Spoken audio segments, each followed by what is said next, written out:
Agradezco la oportunidad para trasladar algunos elementos. En primer lugar, el Parlamento Europeo, desde mi punto de vista, debería tener una visión más amplia, escuchar otras voces, tener en cuenta otras opiniones de la sociedad civil cubana real. Qué bien. Dice estar agradecida por la oportunidad. ¿Cuál oportunidad?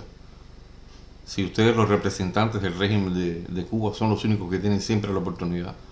La oportunidad no solo de recibir las visas del lugar hacia donde van a viajar, sino la oportunidad de obtener la salida inmediatamente, sin que los regulen, sin que los controlen, sin que les prohíban salir. Sí, esa es la oportunidad, que la tienen ustedes, más que nadie. O sea que el Parlamento Europeo, según ella, están equivocados, porque ellos deberían invitar y deberían escuchar otras voces. Pero, ¿de qué está hablando esta señora? Si las únicas voces que se escuchan en los organismos internacionales, por lo general, son las del régimen cubano, los de los voceros como ella. Son las únicas voces que se escuchan en el Consejo de Derechos Humanos, donde incluso han tenido dos o tres veces la presidencia del Consejo de Derechos Humanos. Los que tienen la representación permanente en Naciones Unidas son ellos. ¿De qué se queja esta señora? ¿De qué se queja? Además, habla de que deberían escuchar a los miembros de la sociedad civil real. ¿Qué cosa es la sociedad civil real? Porque que yo sepa, ser vocero de un régimen, ser integrante de una organización gubernamental, no te hace miembro de la sociedad civil, te hace miembro del gobierno. En Cuba no hay instituciones civiles que respalden al pueblo, eso lo sabemos todos. ¿De qué está hablando esta señora? Es increíble la cara que tiene, la cara tan dura. Pero no solo eso, está hablando de que solamente invitan a miembros de la oposición, cuando en realidad los miembros de la oposición constantemente son hostigados y les es prohibido salir de Cuba precisamente a alzar sus voces en lugares como la Comisión Europea. Sociedad civil real, imagínense ustedes. O sea que en Cuba el que disiente del sistema, el que no está integrado en organizaciones gubernamentales, que son las que los envían, entonces esa gente son como fantasmas, son entes, espectros, gente que no existe, no son reales. Ok. Esa que vive en Cuba y trabaja todos los días por construir una sociedad mejor. No, Heidi, no trabajan todos los días por construir una sociedad mejor, porque esa sociedad mejor se está prometiendo desde hace 60 años. Ellos trabajan todos los días para sobrevivir, que no es lo mismo. No es muy plural eso de invitar siempre a las mismas personas y organizaciones a este tipo de espacios. Pero también viene a dar lecciones de pluralidad. Y me puede decir qué pluralidad hay en Cuba. ¿Qué personas son invitadas a dar su opinión? ¿Se tiene en cuenta la opinión de personas que no están de acuerdo con la manera con que está dirigido el país, con el sistema que está imperando en el país? No se les invita, ni se les tiene en cuenta, se les reprime. Eso es pluralidad. Entonces, ¿cómo vas a exigir en otra parte pluralidad para lo que no aplicas en tu casa? Que aunque tienen en algún caso un premio Sájarov, realmente no tienen respaldo popular ninguno en Cuba, y quedó demostrado en las últimas elecciones cuando ni siquiera un representante de alguno de estos grupúsculos fue o resultó electo a nivel de base, a nivel popular. Sí, las personas que han recibido el premio Sájarov han sido personas que lo han merecido por su lucha por los derechos humanos y por la construcción de una verdadera sociedad civil. Eso es un premio muy merecido, y a ustedes les pica muchísimo, les molesta muchísimo que reciban ese premio. Y respecto a que no son conocidos dentro de Cuba, a pesar de tener un premio Sájarov, ¿quién puede darse a conocer en Cuba? ¿En qué televisión? ¿En qué periódico? ¿En qué publicación? ¿En qué radio? Menciona un solo, a ver, que ella pueda mencionar un solo medio de comunicación donde una persona pueda ir libremente a exponer su criterio. Libremente, uno solo. Y si esa persona no tiene acceso a medios de comunicación, no tiene medios de expresar su opinión, ¿cómo lo van a conocer? Y respecto a que no salga votado en las elecciones, pues primeramente por lo mismo, porque nadie lo conoce, porque está sometido al ostracismo, está sometido a la invisibilidad, a la represión, al enclaustramiento, a ser un paria, porque eso es lo que hacen con las personas que tratan de levantar la cabeza, aplastarlo. Y por supuesto, en unas elecciones amañadas como esa, falsamente democráticas, imposible que un miembro de la oposición o una persona que disienta de la línea del Partido Comunista pueda llegar a entrar. ¿Por qué? Porque hay una comisión de candidatura que es la que elige en realidad a las personas que van a integrar esa organización. Eso no lo elige el pueblo, no.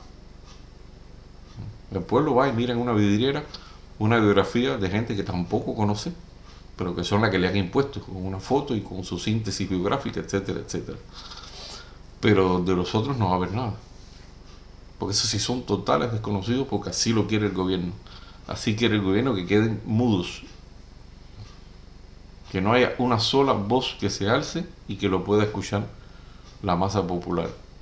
Es por eso, sencillamente por eso. No se puede ser tan cínico. Yo creo que hay un límite.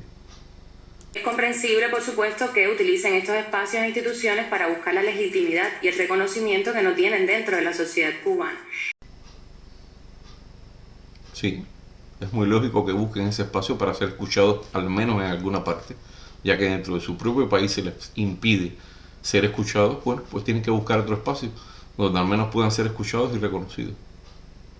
En segundo lugar, resultaría muy interesante que estos señores expliquen cómo es posible que se proclamen defensores de los derechos humanos y representantes de los intereses de nuestro pueblo cuando apoyan e incluso exigen el recrudecimiento del bloqueo económico genocida impuesto por Estados Unidos contra Cuba. A ver, mijita, es que esos señores, como tú les llamas, son libres de apoyar o de no apoyar el embargo, porque es un embargo, no es un bloqueo, ni es genocida, ni es criminal, porque ese embargo no incluye alimentos, no incluye insumos médicos, ni incluye medicamentos. Así. Y no es un bloqueo. Y está basta ya de esa verborrea de llamar el bloqueo genocida, criminal, bla, bla, bla. Y basta ya de culpar a ese embargo, llamándolo bloqueo, por la ineficiencia, por la incapacidad, por la brutalidad, por el empecinamiento de un grupo de gente, que eso sí es un grupúsculo, los que están en el poder en Cuba, que por su empecinamiento, por no querer dejar el poder, por no renunciar a las mieles de la buena vida, y que la tienen garantizada para sus hijos, a los cuales los mandan enseguida para el exterior, a abrir firmas, a estudiar, a todo lo que tiene derecho un rico en un país capitalista. Eso me parece de un descaro fenomenal. Que la gente apoye el embargo o no lo apoye, eso es un problema de libertad de cada cual. Y no es un embargo que surgió de la nada, es un embargo que surgió porque el régimen cubano expropió a personas de nacionalidad norteamericana, entre otros, y a muchos cubanos y a muchos españoles, a muchísima gente, los expropió de sus bienes, muchos de ellos ganados a costa de muchísimo esfuerzo durante toda su vida. No es un embargo que salió de la nada. Y ese embargo no es el culpable de los problemas que tiene Cuba. Porque Cuba, con embargo, sin embargo, ha podido hacer millones de cosas para desarrollarse, para salir adelante, y no lo ha hecho por su incapacidad como gobernantes, por su utilización del dinero para cosas que no tienen que ver con el desarrollo de Cuba, como son financiar guerras en otros países, regalar centrales azucareros, regalar salas de terapia intensiva, hacer propaganda. Para eso entonces sí tienen dinero. Y entonces después se quejan de que no hay dinero para la gente. Están viendo su pueblo como está pasando necesidades, sin agua potable, sin alimentación adecuada, sin ropa. Y eso no les importa. Esta gente son de un cinismo y de una crueldad brutal. El cual constituye el principal obstáculo para el desarrollo de mi país y también una violación flagrante de los derechos humanos de todo nuestro pueblo, incluyendo los derechos de las mujeres en Cuba. Es también válido recordarle a los miembros de este distinguido parlamento que justamente la activación de la ley Helms-Burton y sus títulos 3 y 4 afectan los intereses de los ciudadanos y las empresas europeas, y que sus efectos extraterritoriales también deberían ser cuestión de análisis de espacios como estos dentro del Parlamento. Se convierte cada una de las medidas de la administración estadounidense contra Cuba en una victoria más de nuestro pueblo debido a la resistencia que se multiplica y en una derrota hacia quienes hace más de medio siglo intentan derrocar a la revolución cubana por hambre y desesperanza popular. En tercer lugar, aprovecho para ratificar que en Cuba no se producen detenciones arbitrarias. Las detenciones se realizan conforme al procedimiento penal y cumpliendo las amplias garantías del debido proceso que se reconocen en nuestro ordenamiento jurídico. ¿Y cuál es el ordenamiento jurídico? Porque yo creo que es un desorden jurídico. Porque yo creo que en Cuba las personas que disienten se ven totalmente privadas de cualquier defensa. Porque además cualquiera tiene miedo de representarla. Así que con las garantías legales, ¿no? O sea que una persona que la detienen, le dan 2 o 3 galletas, lo montan en un carro de la seguridad, se lo llevan y lo dejan por el otro extremo de la ciudad, por allá, para que no pueda asistir donde pensaba asistir. Eso es una cosa legal. Está muy bien. Tomar un disidente, una persona, meterlo en un calabozo, tenerlo unas horas encarcelado y soltarlo al día siguiente, eso es legal. Ya, eso está muy bien. Fabricarles a la gente delitos, desprestigiarlos, elaborar campañas de calumnia, hacerles mítines de repudio, llegando a la violencia física, eso es legal. Eso es un ordenamiento jurídico. ¿Vale? Qué bien. Nuevo que se quiera presentar a delincuentes comunes como una alta trayectoria delincuencial y conducta violenta como defensores de derechos humanos, ni es nuevo que el gobierno de los Estados Unidos utilice a personas con estas características para sus planes y actividad subversiva contra Cuba. Quienes así operan no son merecedores del noble calificativo de derechos humanos, sino de agentes de una potencia extranjera, según muchas de las legislaciones occidentales. Cuarto, y estoy terminando, es falso que las autoridades cubanas transgredan de forma arbitraria la libertad de viajar a sus ciudadanos. La legislación migratoria vigente determina las causas por las cuales las autoridades competentes pueden limitar a una persona el derecho a salir del país, facultad que se ejerce sin arbitrariedades, conforme al derecho y cumpliendo las garantías previstas. Y por último, se habla aquí de los derechos de las mujeres en Cuba y sin pretender ser perfectos, porque ningún país lo es, lamentablemente la visión que se presenta es muy sesgada y además se miente, porque la señora Larrinaga olvida la situación de la Cuba prerevolucionaria, cuando las mujeres se limitaban a las tareas domésticas y no tenían prácticamente ningún derecho. El proceso de empoderamiento de la mujer en Cuba se ha calificado de hecho como un proceso de una revolución dentro de la propia revolución, y sobran datos que demuestran este hecho. En Cuba la esperanza de vida, por solo mencionar 3 antes de terminar, la esperanza de vida al nacer de la población femenina es de 80 años y supera a la expectativa de vida masculina. Las mujeres representan el 53% de nuestra Asamblea Nacional del Poder Popular, solo superados por muy pocos países del mundo. Constituyen el 60% de los profesionales y técnicos del sector en Cuba y son mayoría en nuestras aulas universitarias. Bueno, ya todo lo último que dijo ya no es más que la misma verborrea, el mismo lenguaje la misma retórica pantanosa del régimen, de estar sacando siempre las estadísticas de que si las mujeres tienen más empoderamiento, de que si la natalidad, la mortalidad infantil, que si la esperanza de vida, siempre con los mismos datos y siempre remontándose a la situación de la mujer o a cualquier situación antes de la revolución. Está hablando, entonces nos tenemos que remontar al año 59, donde por lógica, no solo en Cuba, en todos los países, la situación de las mujeres era de menos empoderamiento que ahora, que tenían más dificultades. En muchísimos países era así. Y de paso tampoco menciona que en Cuba la proporción de mujeres por cada hombre es abrumadoramente superior. Creo que son 7 o 8 mujeres por cada hombre. Es lógico que haya más mujeres en cargo, mujeres en las universidades. Eso es un problema, es una cuestión de lógica. No responde a otra cosa. Y ya en el año 59 Cuba tenía su federación de mujeres, tenía muchísimos derechos, tenían derecho a voto, tenían derecho a todo. Que hubiera más mujeres amas de casa, sí, bueno, en esa época era así, era más. Pero poco a poco eso ha ido cambiando en todo el mundo, no es porque se deba a la revolución cubana, ni nada de eso, es una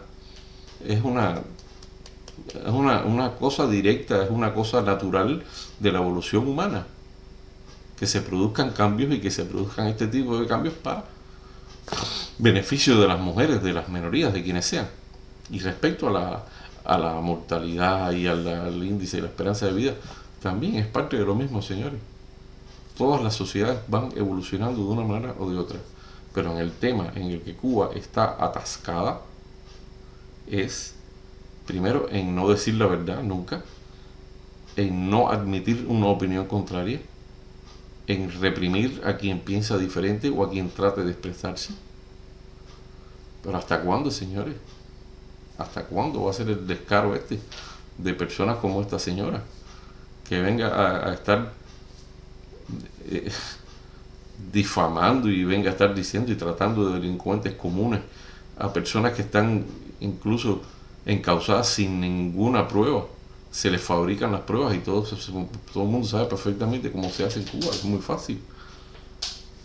¿De qué está hablando? De un país donde lo mismo, al que mata a una vieja le echan la misma cantidad de daño que por matar a una vaca, y que no hay un solo abogado que se atreva a defender a un disidente, ni a una, pues, por favor. ¿A quién quieren engañar con toda esta verborrea de siempre? Pero además la misma cantilena, todo lo mismo siempre, la misma cosa y la misma cosa y la misma cosa. Ahora mismo ya estaba hablando ahí. ¿Y cuánta gente que estuvo invitada no pudo ir? Porque se lo impidieron. ¿Qué legislación en el mundo te puede impedir a ti, te puede permitir, como gobierno, arbitrariamente privarle a las personas la libertad de movimiento, de salida? Eso en Cuba pasa. No es que esté previsto, ni que esté legislado, ni nada de eso, no. Eso es a capricho del Ministerio del Interior y de la Seguridad del Estado, que le impiden a la gente que viaje libremente. Está bueno ya, estar inventando ya este tipo de cosas, ¿verdad? Que son vomitivas. Es que de verlos así nada más ya, cuando empiezan a hablar ya, es náusea lo que da.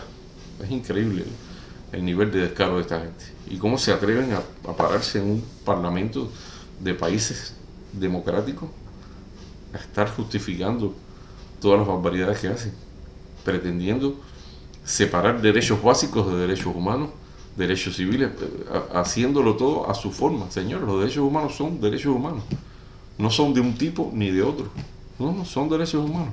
Y Cuba es signataria de la Declaración de Derechos Humanos y no los cumple. Eso es todo. Bueno, así que bueno, una vez más con un fenómeno de esto estos son ciberclarias diplomáticas. Estos son gente que mejor, que uno sabe perfectamente que hoy están de un lado y mañana están del otro, con una tranquilidad pasmosa. Y ya los hemos visto ya, que están gritando y reprimiendo disidentes y maltratando a las damas de blanco, que por supuesto son mujeres también. Esas sí no están empoderadas, no, porque no están en la FMC ni nada de eso. Esas sí merecen que le peguen y que les molesten y que las encierren en su casa. Esas sí, esas merecen. Esas no son mujeres, ¿no? No, claro. Así funciona Cuba. Bueno, señores, hasta otra.